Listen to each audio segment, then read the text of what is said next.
Time to get ready to scream, because we are about to be joined by the front man of the mighty Duran. Now, they set the hearts of a generation of teenage girls alight some 3 decades ago, and a few of us are still feeling the effects today. Nicknamed the prettiest boys in pop, their chart legacy has seen them travel the world countless times on sell-out stadium gigs, not to mention notching up an eye-watering 80 million record sales. Wow.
Welcome, Simon Le Bon.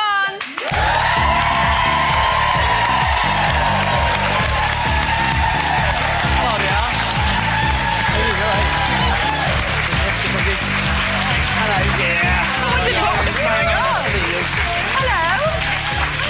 I'm very well, thanks. To see you.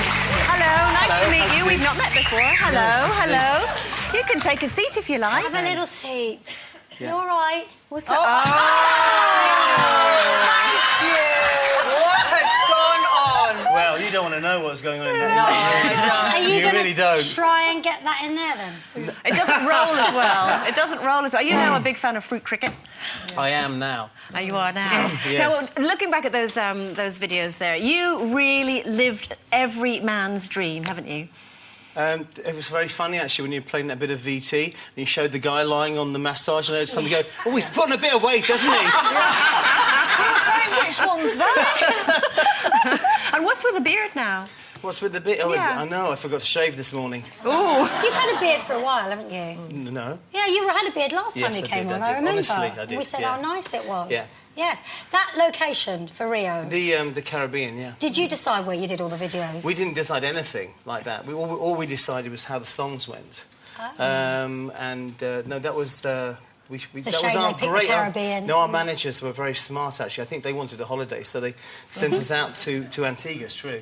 Yeah. All your videos are so glamorous. Well, that's very kind, Janet. No, they are. I remember when I first met you, it was years ago when you started, Right. and your image has been so consistently glamorous all the way. Thank you very much for that. Yeah. And it's still going on, because there's a DVD that Yeah. that you've filmed, a special DVD called Diamond in the Mine. Yeah. Tell us a little bit about that, because you've got some very glamorous people involved, haven't you? Well, it's really all about our tour, which started in February of 2011. I'm still on the tour, by the way. We're still on. We're going back on Sunday to America to do more of it.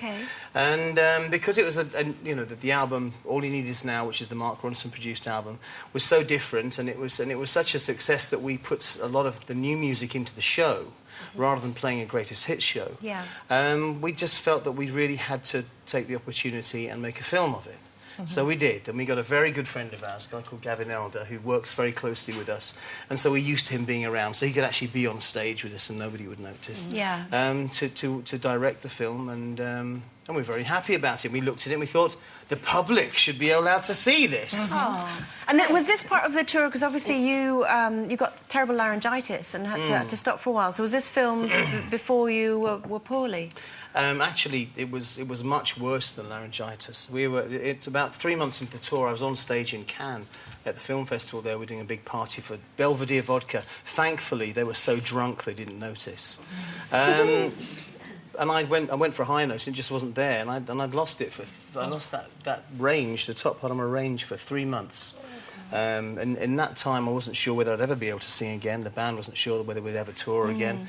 So we went through a lot of very, very serious emotions and anxiety at the time. Why did you lose it? What was wrong? I had I think I'd been pushing it too hard. She had a bleed on my vocal folds.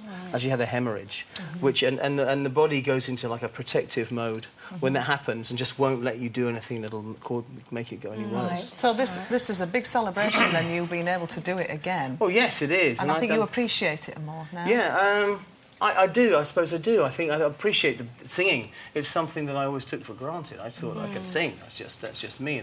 And also the fact that I guess for myself, I define myself as a singer. Having something as catastrophic happening as that really made me question everything. So getting it back was a very, very important. Also, you can't have the band without you there. You just that's what I tell them. Duran. That's what, And you mentioned that the public should see this DVD. To Let's have a little look at it. We've got a clip here for you, Simon.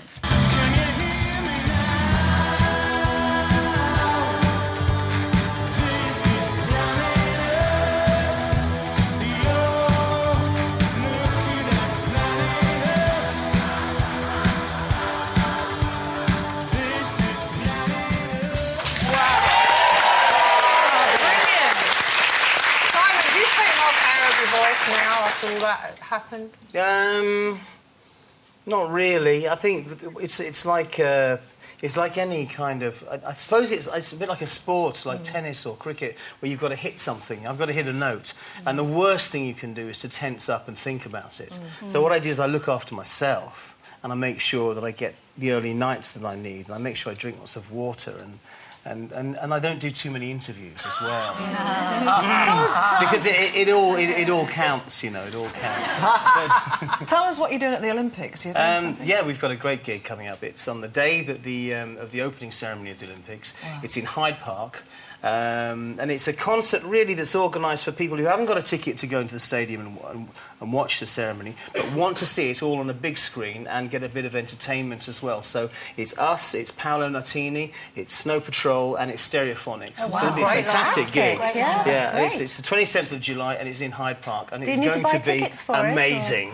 Is it one of these ones you can just turn up like the Jubilee? Because I watched the Jubilee celebrations in Hyde Park, or do you need to pre-order? Oh no, this one you've got to get tickets for it. But what if you asked Simon Le Bon? Could he sort it out, Duran? You'd be horrified how paltry and meagre my allocation is.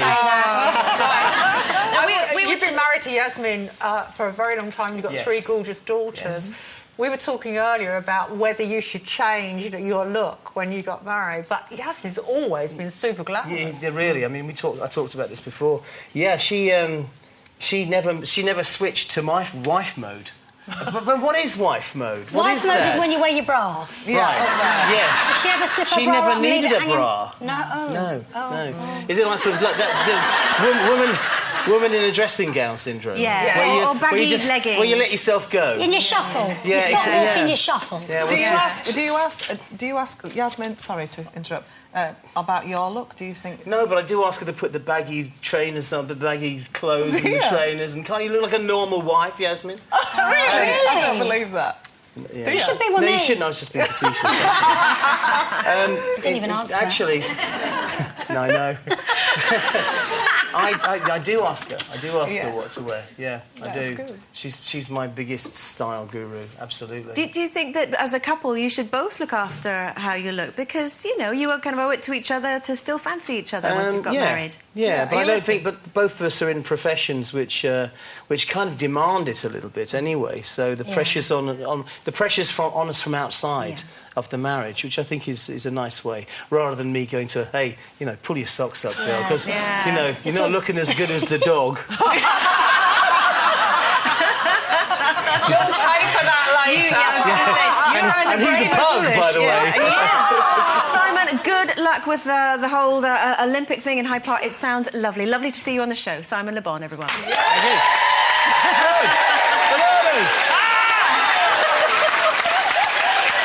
Okay, it is nearly it for today. Don't forget, we have got a bumper show for you tomorrow. Not only will Towering Sam Ferris and Dragon Densfield for Fritos be here, we'll also have a performance from the incredible Paloma Faith. Miss it, you miss out. We'll see you tomorrow at 12:30.